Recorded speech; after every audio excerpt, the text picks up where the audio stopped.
విడిమిడిసిపాటు ఏ చెయ్యి ఆపదనా తప్పటడుగని అలవాటు అదృశ్య దృష్టిగా సకల సృష్టిని గమనిస్తున్నది లెక్కగట్టి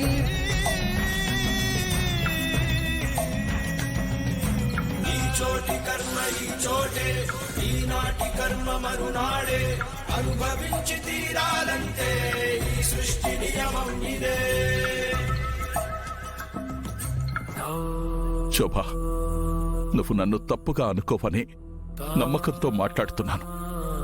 మన భూమి పసుపు కుంకుమలు చెరిపేయాలని, తన సౌభాగ్యం తీసేయాలని నేను గగన్ని చంపలేదు. వాడు మన భూమికి సరైన జోడి కాదని నాకు తెలుసు.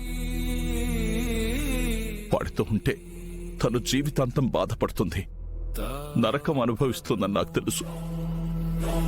అందుకే వాడుండకూడదనిపించింది. ఆ ఒక్క ఆలోచనే నన్నింత పెద్ద నేరం చేసే వరకు తీసుకొచ్చింది. ఏ భూమి కోసమైతే నేనిది చేశానో అదే భూమికి ఈ నిజం ఎప్పటికీ తెలియకూడదు.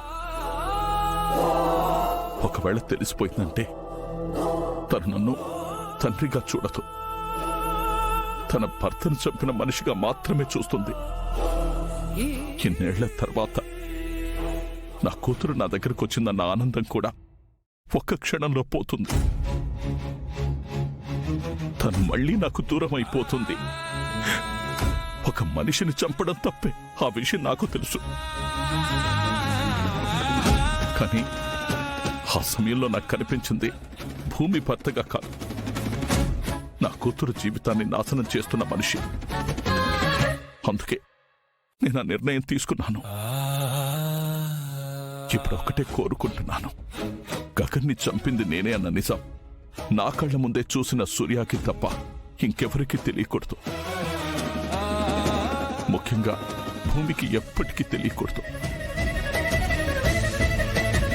వాడికి భూమి మీద ఎంత ప్రేముందో నాకు తెలియదు, కానీ నా కూతురు కోసం నేను ఏ స్థాయికైనా వెళ్తానని మాత్రం ఈరోజు నాకు నేనే నిరూపించుకున్నాను.